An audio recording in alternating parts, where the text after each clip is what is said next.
Nice to have you with us.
Better enjoy it. It's going to be scorching by the end of the week.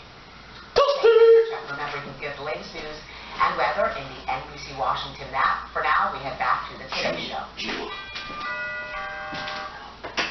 That's when I realized she was taking the album string concert. She told me this right here.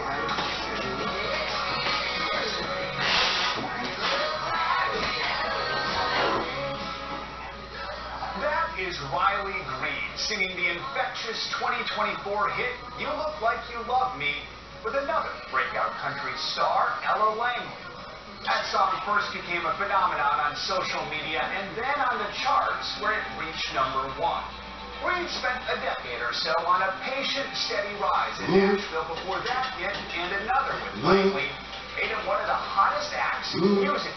His leading Marlboro Man looks certainly don't hurt, either does his catalog of relatable sing-along songs. Now Green is poised to pick up millions of fans outside of country music. He takes his seat this fall as a coach on NBC's The Voice.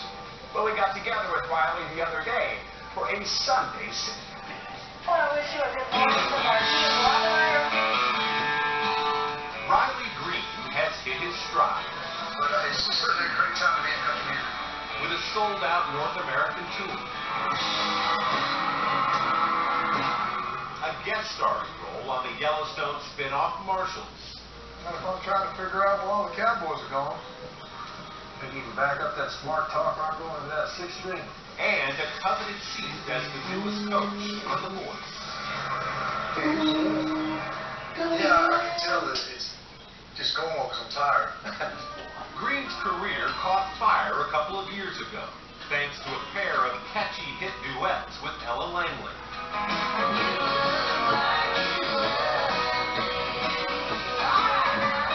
Is it fair to say things exploded for you, starting with the duet with Ella? You can't fabricate something like that.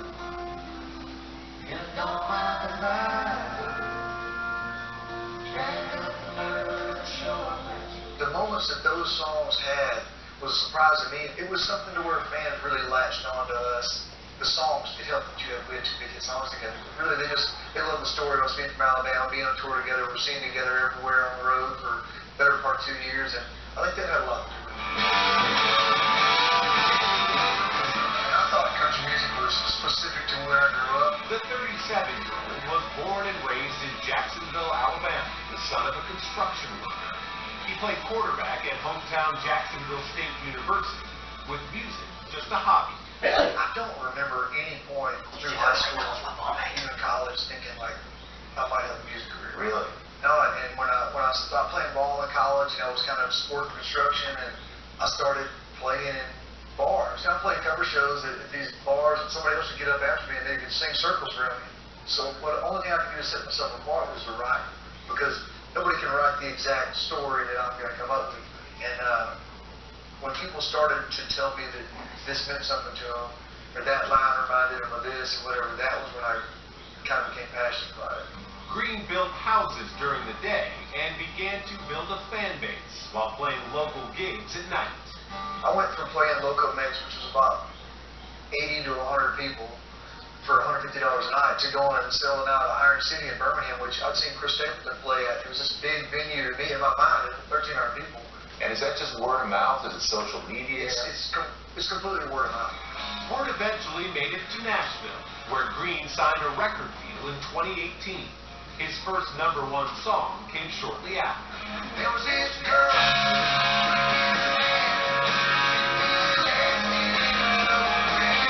2 years later, he was named the Academy of Country Music's New Male Artist of the Year. Green's straightforward country storytelling has earned him #1 hits, ranging from a collaboration with Luke Combs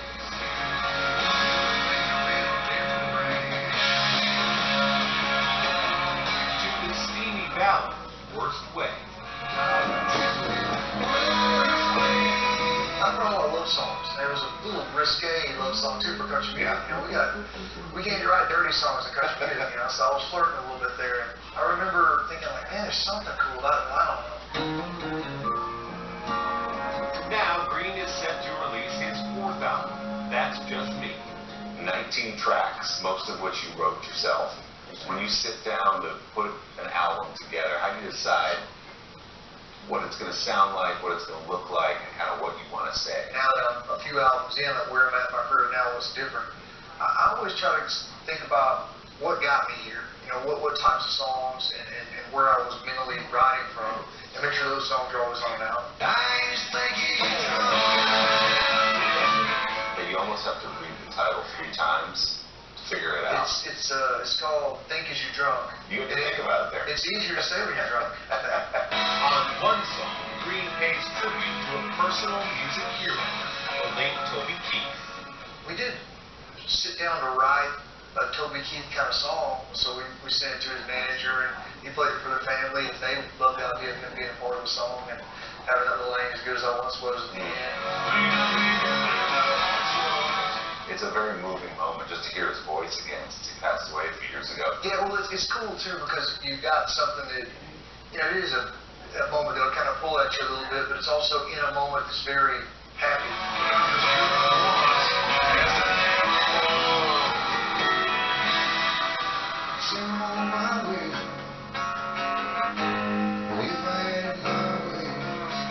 I'm curious, Riley, if now that you've attained the level of success you've attained, if it feels different now to put out an album, is it easier because you know you've got this big group of fans with you?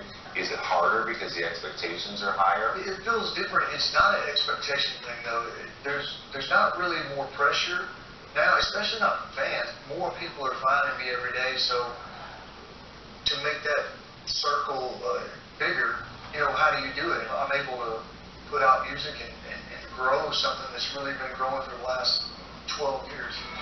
Now the guy who used to build bars back home has one of his own in Nashville.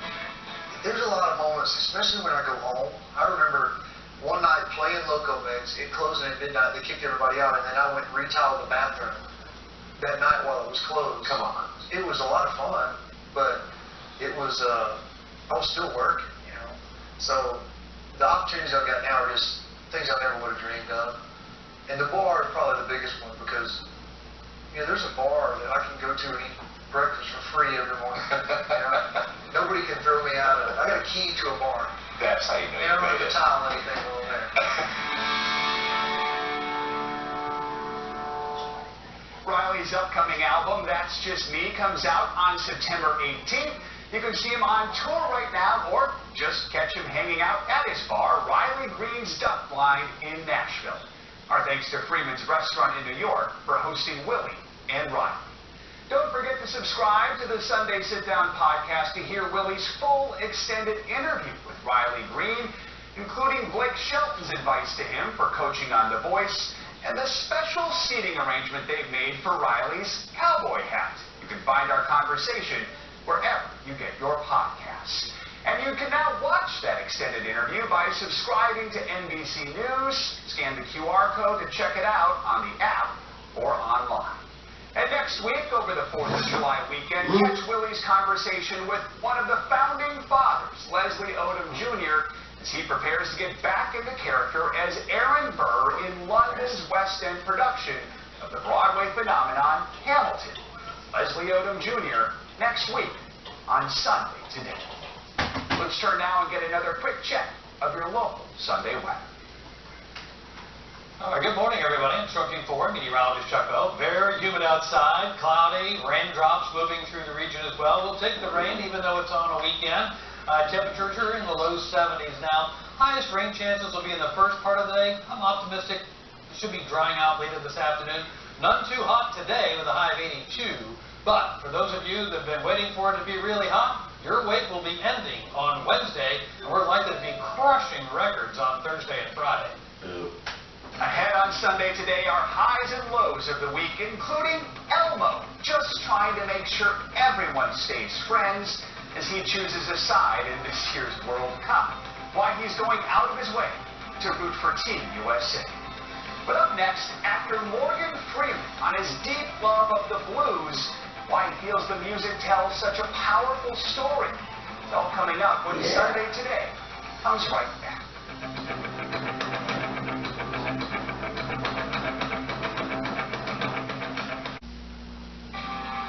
For decades, Academy Award-winning actor Morgan Freeman has been making history on the silver screen with movies like Driving Miss Daisy, Shawshank Redemption, $1 Million Baby, and so many others. He's also made it his mission to preserve history, specifically the blues, the music of his youth. He's the producer and, of course, narrator behind an album set to be released later this summer. It's full of music from the legends and some new artists as well. Lester Holt talked to Freeman about his love of the blues for our Sunday Spotlight. Hard rock in my hair, the cold ground in my bed. Morgan Freeman, actor and Mississippi native, has made it his mission to pass the blues on to a new generation. The words and lyrics are so profound in a lot of these pieces, but are they still relevant in the way they used to be? As long as they as long as they have emotions, as long as we feel pain, it's going to be relevant to the form of music. For Freeman, the blues is personal. Bring it on home to me. He's the driving force behind a show called the Morgan Freeman Symphonic Blues Experience, where a band of up-and-comers backed by a full orchestra give voice to the history of the genre, which dates back to the Deep South of the late 1800s. If you're away from Mississippi and you hear a blues song on the radio, Then I'm back. it's home. Back home. It's like church. Oh, yeah. Right, I participate. The music doesn't happen until everybody spiritually unlocks themselves and lets themselves in. The blues, like this makeshift band, spans generations, with 32-year-old Keith Johnson, a musician in Freeman's band, jamming with blues legend Taj Mahal. Keith, you are part of a new generation of blues musicians. Do you feel wedded to the tradition, or are you still pushing the boundaries of what the blues can be? I love the sound of traditional blues, and you cannot forget that. You cannot let that die, because if you take that skeleton away, what do you really have? What it is a framework to be able to speak about your times and put it into the poetry and the blues. I like the term poetry of the blues. Oh, yeah, the poetry and the blues. Somewhere around your mid-teens, you start to understand what loss means, pain that you're not the only one that feels it, and there is no way to express it. And there's a power to lift you out of those darker times or darker feelings. Because we think of the blues as being all about bad times, but we forget its power to heal. Yeah, listen to yourself. And to offer a bright way. For Sunday Today, I'm Lester Holt in Jackson, Mississippi. Lester, thank you. This week we highlight another life well lived. If you spend any time on social media or watching TV, often what you see is perfection. Perfect meals, perfect vacations, perfect families. Jill Smokler came to fame by popping that bubble Listen. The idea came to her while her kids were napping. It was 2008. Jill Smokler was a young mother when she started a blog called Scary Mommy, revealing what life was really like, raising her beautiful children, Lily, Ben, and Evan. She admitted that being a mom wasn't as easy as everyone made it out to be, and the response was overwhelming. Moms everywhere began posting their own comments. I hear you, they said. You are preaching the truth. Her blog was a runaway hit, inspiring 2 best-selling books and making her a favorite here on Today. I'm proud of the type of mother I am, and I feel like it's healthy for my kids to see me as this imperfect, flawed parent who, really has no idea what I'm doing, but I love them and I do my best. Smokler sold Scary Mommy in 2015, hoping to find a better work-life balance, though she did stay on for a bit as Chief Content Officer. Then, 2 years ago, she shared some devastating news. She was diagnosed with glioblastoma, a brain cancer with no cure. She wrote, "All I want to do is spend time with my kids, ideally on a beach, because that's my happy place. It's so ridiculously bittersweet. I am trying to focus on the sweet part." Jill Smokler, the devoted mom who inspired a generation of moms to give themselves a little grace, died on Monday at her home in Maryland. She was 48 years old.